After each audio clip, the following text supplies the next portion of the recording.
نحمده ونستعينه ونستغفره ونؤمن به اما بعد فاعوذ باللہ من الشیطان الرجیم بسم اللہ الرحمن الرحیم۔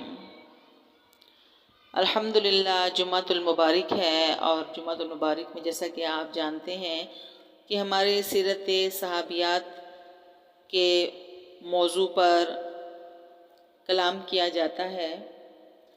آج جن صحابیہ کے بارے میں انشاءاللہ العزیز ہم پڑھیں گے اور ان کا ذکر خیر کریں گے وہ ہیں حضرت جویریہ رضی اللہ تعالی عنہا۔ آئیے سبق کی طرف بڑھتے ہیں۔ پہلا نام ان کا برہ تھا، بعد میں حضور صلی اللہ علیہ وآلہ وسلم نے بدل کر جویریہ رکھ دیا۔ جویریہ قبیلہ خزاعہ کے خاندان مستلق سے ہیں۔ سلسلہ نسب یہ ہے جویریہ بنت حارث بن ابی زرار بن حبیب بن عائز بن مالک بن جزیمہ۔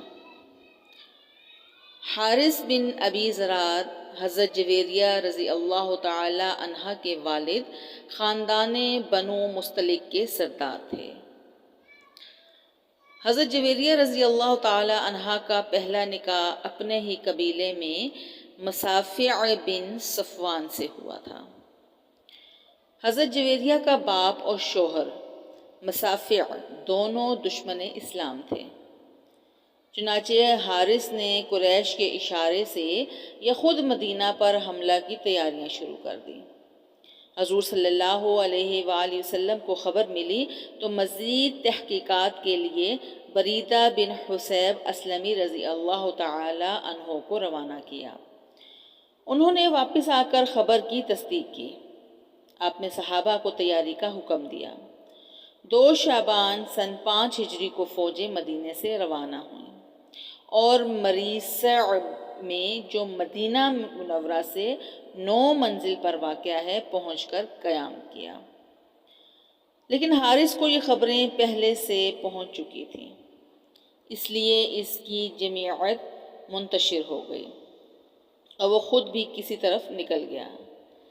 لیکن مریسع میں جو لوگ آباد تھے انہوں نے صف آرائی کی اور دیر تک جم کر تیر برساتے رہے۔ مسلمانوں نے دفعتاً ایک ساتھ حملہ کیا تو ان کے پاؤں اکھڑ گئے، 11 آدمی مارے گئے اور باقی گرفتار ہو گئے، جن کی تعداد تقریباً 600 تھی۔ غنیمت میں 2000 اونٹ اور 5000 بکریاں ہاتھ آئیں۔ لڑائی میں جو لوگ گرفتار ہوئے ان میں حضرت جویریہ رضی اللہ تعالی عنہ بھی تھیں۔ ابن اسحاق کی روایت ہے، جو بعض حدیث کی کتابوں میں بھی ہے، کہ تمام اسیران جنگ لونڈی اور غلام بن کر تقسیم کر دیے گئے۔ حضرت جویریہ رضی اللہ تعالی عنہ ثابت بن قیس کے حصے میں آئیں۔ انہوں نے ثابت سے درخواست کی کہ مکاتبت کر لو، یعنی مجھ سے کچھ روپیہ لے کر چھوڑ دو، تو ثابت نے 9 اوقیہ سونے پر منظور کر لیا۔ حضرت جویریہ کے پاس روپیہ نہ تھا، چاہا کہ لوگوں سے روپیہ مانگ کر یہ رقم ادا کر دیں۔ حضور صلی اللہ علیہ وآلہ وسلم کے پاس بھی آئیں، وہاں حضرت عائشہ رضی اللہ تعالی عنہ بھی موجود تھیں۔ ابن اسحاق نے حضرت عائشہ رضی اللہ تعالی عنہ کی زبانی روایت کی ہے کہ جو یقیناً ان کی ذاتی رائے ہے کہ چونکہ جویریہ نہایت شیریں ادا تھیں، میں نے ان کو حضور کے پاس جاتے دیکھا تو سمجھا کہ حضور صلی اللہ علیہ وآلہ وسلم پر بھی ان کے حسن و جمال کا وہی اثر ہوگا جو مجھ پر ہوا۔ غرض وہ حضور کے پاس گئیں۔ آپ نے فرمایا کہ تم کو اس سے بہتر چیز کی خواہش نہیں؟ انہوں نے کہا وہ کیا ہے؟ حضور نے فرمایا کہ تمہاری طرف سے میں روپیہ ادا کر دیتا ہوں اور تم سے نکاح کر لیتا ہوں۔ حضرت جویریہ اس پر راضی ہو گئیں تو آپ نے تنہا وہ رقم ادا کر لی اور ان سے شادی کر لی۔ لیکن ایک دوسری روایت میں اس سے زیادہ واضح الفاظ میں مذکور ہے کہ اصل واقعہ یہ ہے کہ حضرت جویریہ کا باپ حارث رئیس عرب تھا۔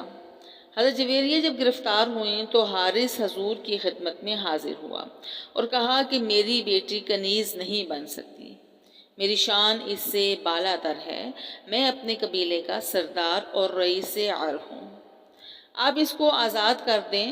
آپ نے فرمایا کیا یہ بہتر نہ ہوگا کہ خود جویریہ کی مرضی پر چھوڑ دیا جائے؟ حارث نے جا کر جویریہ سے کہا کہ محمد صلی اللہ علیہ وآلہ وسلم نے تیری مرضی پر رکھا ہے، دیکھنا مجھ کو رسوا نہ کرنا۔ انہوں نے کہا میں رسول اللہ صلی اللہ علیہ وآلہ وسلم کی خدمت میں رہنا پسند کرتی ہوں، چنانچہ حضور نے ان سے شادی کر لی۔ ابن سعد نے طبقات میں یہ روایت کی ہے کہ حضرت جویریہ کے والد نے ان کا زر فدیہ ادا کیا اور جب وہ آزاد ہو گئیں تو حضور نے ان سے نکاح کر لیا۔ حضرت جویریہ سے جب حضور کا نکاح ہوا تو آپ نے تمام اسیران جنگ جو اہل فوج کے حصے میں آ گئے تھے سب کو رہا کر دیا۔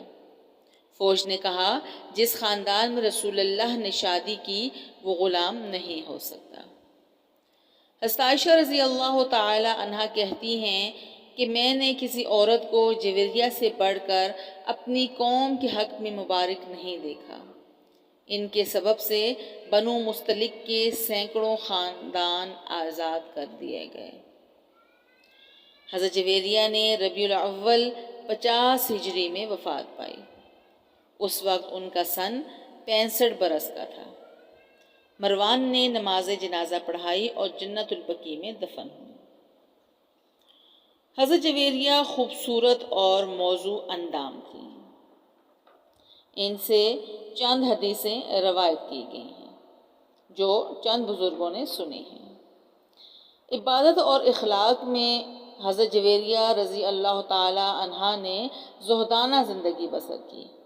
ایک دن صبح کو مسجد میں دعا کر رہی تھیں، حضور گزرے اور دیکھتے ہوئے چلے گئے۔ دوپہر کے قریب آئے تب بھی ان کو اسی حالت میں پایا۔ جمعہ کے دن حضور ان کے گھر تشریف لائے تو روزے سے تھیں۔ حضور نے جویریہ سے پوچھا کہ کیا روزہ رکھو گی کل؟ بولی نہیں۔ فرمایا تو کل روزہ تھا؟ کہا نہیں۔ تو پھر حضور نے فرمایا تم کو افطار کر لینا چاہیے۔ دوسری روایتوں میں ہے کہ حضور صلی اللہ علیہ وآلہ وسلم ہر مہینے میں 3 دن روزے رکھتے تھے۔ ان 3 دنوں میں ایک دن جمعے کا ضرور ہوتا تھا، اس لیے تنہا جمعے کے دن ایک روزہ رکھنے میں علماء کا بھی اختلاف ہے۔ اور امام یوسف کے نزدیک احتیاط اس میں ہے کہ جمعے کے روزے کے ساتھ ایک روزہ اور ملا لیا جائے۔ حضور صلی اللہ علیہ وسلم کو ان سے بہت محبت تھی، ان کے گھر آتے جاتے تھے۔ ایک مرتبہ آ کر پوچھا کہ کچھ کھانے کو ہے؟ جواب ملا میری کنیز نے صدقے کا گوشت دیا تھا، وہی رکھا ہے، اس کے سوا اور کچھ نہیں۔ فرمایا اسے اٹھا لاؤ کیونکہ صدقہ جس کو دیا گیا تھا اس کو پہنچ چکا ہے۔ یہ تھا ہمارے آج کے جمعے کا عنوان حضرت جویریہ رضی اللہ تعالی عنہا۔ اللہ رب العزت سے دعا ہے کہ وہ ہماری اس کوشش اور کاوش کو قبول فرمائے، حضور کے نقش قدم پر چلنے والا بنائے، سیرت صحابیات کے مطابق زندگی گزارنے والا بنائے، اور دن اور رات کے تمام اعمال کو اللہ اور اس کے حبیب کے طریقے پہ کرنے والا بنائے۔ یا رب العالمین جن سے تو راضی ہے تو ہمیں بھی ان میں شامل فرما، جن کی توبہ کو تو قبول فرماتا ہے تو ہمیں ان میں شامل فرما۔ اے اللہ تو ہماری دعاؤں کو قبول و مقبول فرما، ہمارے لیے اپنے خیر کے دروازے کھول دے، اپنے علم کے دروازے کھول دے، اپنے رزق کے دروازے کھول دے۔ یا اللہ تو ہمیں باعمل مسلمان بنا اور ہم سب کو صحت اور تندرستیاں عطا فرما۔ آمین یا رب العالمین۔ وآخر دعوانا ان الحمد للہ رب العالمین۔ والسلام علیکم ورحمۃ اللہ وبرکاتہ۔